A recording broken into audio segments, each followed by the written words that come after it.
Magandang hapon sa inyong lahat. Ako po si Ate Joy, real name Maria Ligaya Santos.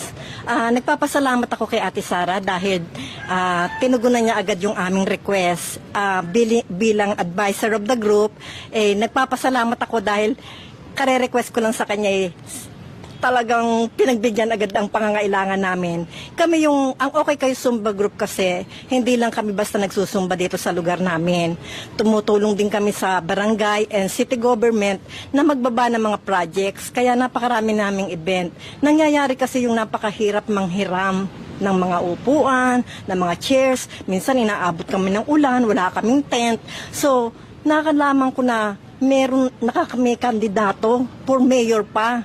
At nakikita ko sa Facebook, si Ate Sara, napakadaling lapitan. So nagtry ako, gumawa ako ng sulat, at inilagay ko lahat yung kung paano namin kakailanganin yung chairs, tables, and tents. So siguro pagkabasa doon, talaga namang mas naantig ang kanyang puso dahil matulungin talaga siya.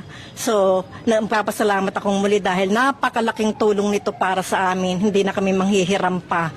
May sarili na kaming gamit. Ma'am, pwede niyo pang i-elaborate kung ano yung mga gamit na nirequest niyo po kay Ate Sara? Ang mga nirequest kong gamit kay Ate Sara, chairs, tables, and tents. Kasi pagka may namamatayan dito rin ibinuburol sa plaza, dito sa lugar na to. Dahil nga maliliit lang nga iskinita dito. So, nanghihiram din kami, nangangailangan kami. Kung walang available, wala kaming magamit. Napakahirap talagang manghiram. Saka pag mayroong mga okasyon, binyagan, birthday, minsan dito rin ginaganap. Kasi ito yung malaking pwesto, open. Tapos pagka during election like this, malapit na ang election, fast approaching, dito ang caucus. Laging may caucus dito, hindi pwedeng mawawala ang caucus. Kaya siguro nabasa din yon. Kaya agad-agad. Dapat sa December 13 pa ang delivery nito. Dahil sa December 13 pa yung event namin. Kaya lang, nakiusap ako dahil alangan namang sa 30 ng event, sa 30 ng delivery, doon namin kakailanganin. So, ang lakas ko talaga kay Ate Sara. Dahil kahapon lang ako tinawagan. Kahapon din tinawagan ako, i-deliver na daw ngayon. So maraming salamat. Tsaka sa suporta din ng Team Kaya na talagang very supportive din sa grouping namin. Kaya maraming salamat ang Team Kaya na meron ding dinadalang mayor na kayang-kaya din ang mga pangangailangan ng tao. Maraming salamat, Ate Sara. Kay Ate Sara, kaya this!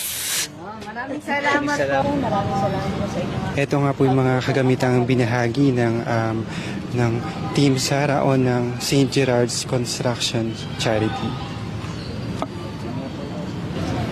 So ayun nga Pasigenyo, nandito tayo kasalukuyan sa Babaan Half Court dito sa Barangay Manggahan kung saan official na ginanap kanina ang turnover nitong mga gamit na nirequest nila sa SGC Foundation. Ang nag-request mismo ay ang Okay Kayo Zumba Group. Sana nila na gamitin itong pagkakataon nito para personal na makapagpasalamat sa bumubuo ng St. Gerard's Constructions. Ayan na lang po ang kaganapan dito sa Barangay Manggahan, kaugnay ng turnover para sa Okay Kayo Zumba. Maraming salamat po and laging iNews Pasig para sa latest updates.